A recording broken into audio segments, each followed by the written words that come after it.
Voilà, bonjour. Alors, je suis Daniel Lautier, je suis l'époux d'Eliane Richert, que j'ai connue, où il y avait dans le buffet du salon 9 cahiers qu'il était pratiquement interdit de toucher. Ce qui fait que la nuit, pendant que mon beau-père dormait, je prenais les cahiers et je les scannais parce que je me disais c'est un document qui risque de disparaître. Donc, à l'époque, c'était mes premiers pas sur Internet.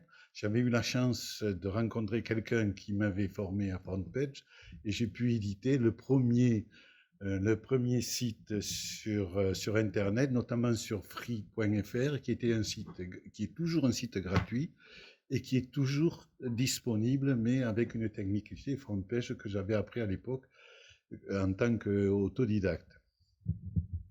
Les années se passent, il y a deux jeunes comme vous, c'est une histoire de jeunes, de 21 ans, de jeunes historiens, qui découvrent un document, un tapuscrit, dans les archives de Fribourg. Et la question qui se pose en tant qu'historien, est-ce que vraiment c'est quelqu'un qui a écrit ça? Parce que c'est pas possible. Donc, il pense qu'il y a plusieurs récits qui sont regroupés comme ça, et quelqu'un qui en a fait, qui en a fait une synthèse, qui a fait de regroupement. Heureusement que les archives militaires de ce régiment, du RI 112e de Bâle, ont été conservées et non détruites à Berlin au moment des bombardements. Ce qui fait que ils ont pu authentifier. Euh, les dates ne sont pas tout à fait exactes puisque c'est un document qui s'est fait de mémoire, l'authenticité de ce document. Mais il fallait trouver l'auteur. Ils ne connaissaient même pas l'auteur, c'était un Dominique Richert, et ça avait été édité ou envoyé par Jean-Claude Faffa. Et là, je mets une parenthèse sur ce Jean-Claude Faffa, parce que Jean-Claude Faffa, c'était quelqu'un de la proche famille qui était tout près et qui venait voir Dominique Richert le soir. Et il lui parlait de ses cahiers. De Jean-Claude Faffa, c'est quelqu'un de Saint-Ulrich, famille paysanne, riche, mais qui a fait ses études à Strasbourg, à la Sorbonne et à Columbia, à New York. Et ce personnage extraordinaire voit ce document, il a dit, il ne faut pas le laisser comme ça, et il décide de les prendre et de les emmener à Paris, travailler à Paris. Et là, travaille un travail monumental. Alors, nous sommes à Champollion.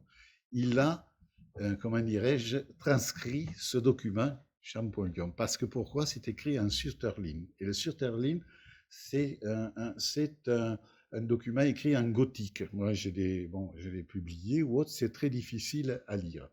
Et il tapait ça à la machine. Il n'y avait pas d'ordinateur à l'époque. Il fallait faire ça d'un seul trait.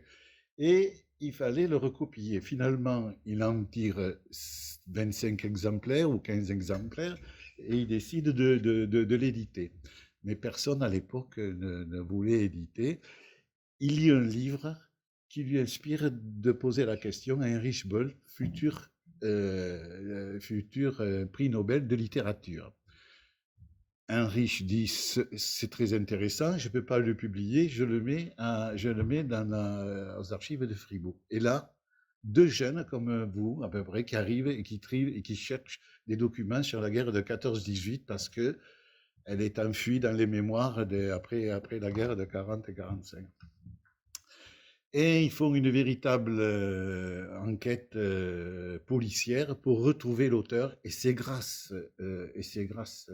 aux documents qu'ils peuvent retrouver un ami qui habitait, vous connaissez le Richard, et c'est comme ça qu'ils sont rentrés en rapport avec mon beau-père. Mais ça s'est passé après 1977. Dominique était décédé et il n'a pas pu connaître l'histoire, l'autre bout de l'histoire. L'autre bout de l'histoire, ces jeunes Allemands ont réussi à éditer le livre.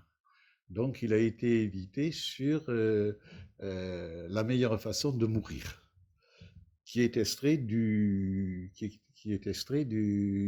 livre. Donc c'est un livre qui a eu un succès, qui a eu le succès littéraire en Allemagne, qui a eu un peu moins de succès, pas terrible en Angleterre, pourtant les Anglais sont très friands de ce type de littérature, et qui a eu et qui est tombé dans la famille, dans les mains de la famille de mon beau-frère, qui lui est historien, et avec ma belle-sœur, qui est aussi universitaire. Alors, c'est une histoire d'universitaire aussi, tout ça. Ce sont les universités qui ont repris le document et qui l'ont mis en valeur, parce qu'il n'y a pas possible. Et qui ont édité, qui ont traduit. La traduction, c'était environ 5 ans. Ils ont travaillé pendant 5 ans sur cette traduction, parce que j'ai compté, il y a à peu près ce document, j'ai compté avec le Word 120 000 mots. C'est plus de 150 références 150 références, disons, de villes, de cités, donc très, très, très complexes.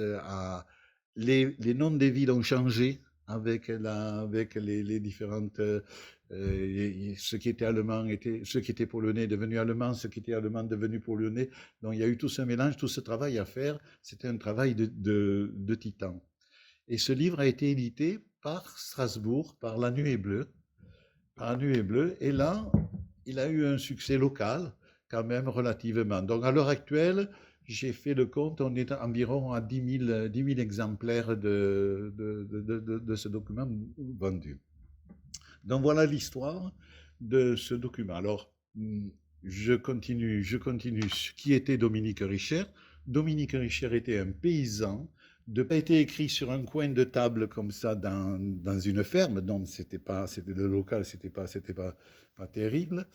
Et les années se passent, et voilà, et ça rejoint un petit peu ce qui s'est passé votre BD, puisque Dominique Richert a été déporté, mis dans un camp de concentration, disons, de travail, pendant 2 ans et demi, parce que ses 2 fils, Ulrich et Marcel, avaient refusé de rentrer dans l'armée allemande. Donc pour ça, ils sont devenus des malgré nous. C'est-à-dire, ils ont pris un jour, ils ont pris leur valise, ils sont allés en Suisse, ils ont trouvé un passeur, évidemment, qui leur a pris tout leur argent. Et finalement, ils ont terminé leur histoire dans le Gers, où ils sont rentrés dans la résistance. Mais... Oui, parce que, excusez-moi de vous couper, mais on est arrivé maintenant à l'époque nazie. Hein. Dominique Richard, c'est le combattant dans l'armée allemande de la Première Guerre mondiale, et ses fils, évidemment, c'est la Deuxième Guerre mondiale, lorsque, après que l'Alsace soit redevenue française en 1918-19, elle redevient allemande lorsque l'Allemagne gagne la guerre de 40 et réoccupe l'Alsace. Et donc c'est là le moment où les 2 fils ont les difficultés que vous avez dites et avec répercussions sur la famille. Parce que dans ces cas-là, lorsque les enfants abandonnent, s'en vont, quittent, la famille, elle reste sur place et elle subit les représailles. Excusez-moi. Non, au contraire, parce que je suis pas universitaire, alors je parle pas aussi bien que c'est la classe à côté, alors excusez-moi. Voilà. Alors, justement, où étaient ces cahiers pendant cette période? Parce que cette période, personne ne les connaissait encore. Voilà. Donc, ils ont passé aussi cette période, soit dans un grenier ou caché.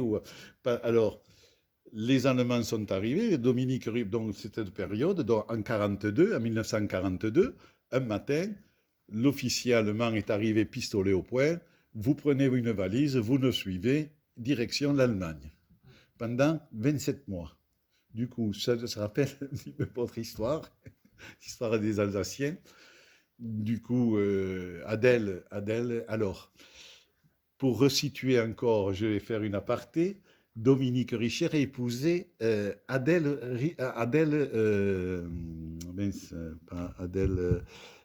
Kaiser. Ça vous dit rien, Eric Kaiser? Lorsque vous allez à l'aéroport, le boulanger, Eric Kaiser. Lorsque vous allez à l'aéroport de Toulouse, vous avez une boulangerie Eric Kaiser. À Paris, il y en a beaucoup. À Paris, il y en a beaucoup. Eh bien, Dominique Richer a épousé une fille, Adèle, de la famille Kaiser. Famille Kaiser qui était un petit peu, c'était les boulangers. Et les boulangers, les meuniers. Et les meuniers avaient un statut très au-dessus par rapport à lui qui avait deux vaches à la place des chevaux et à la place, voilà. Donc, pour vous situer un petit peu le personnage et la famille. Voilà, donc tout ça, ça se déroule. Et petit à petit, il y a du théâtre, des pièces de théâtre, il y a des, comment dirais-je, des articles de journaux, il y a pas mal de choses, voilà. Et moi, j'arrive là-dedans et je reprends l'histoire avec Internet. Voilà, donc j'ai boosté ce témoignage avec Internet. J'ai fait un deuxième site qui est 1418-survivre.net où j'ai essayé de ramasser toutes les informations que j'ai pu, possibles, inimaginables, que j'avais à ma position. Notamment le courrier qu'il y avait entre Angelica Trasmit et Ulrich Richert, non, Ulrich Bern, pardon, qui a eu pas mal d'échanges entre mon beau-père et les Allemands. Voilà, donc cette histoire, alors petit à petit, il y a eu des films, il y a eu des grands films, des films complets sur des films allemands.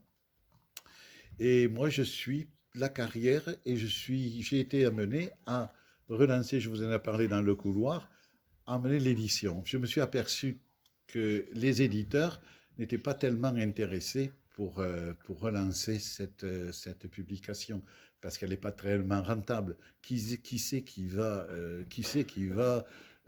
400 pages, qui sait qui va les traduire, comment c'est que ça va être financé, c'est pas possible. Donc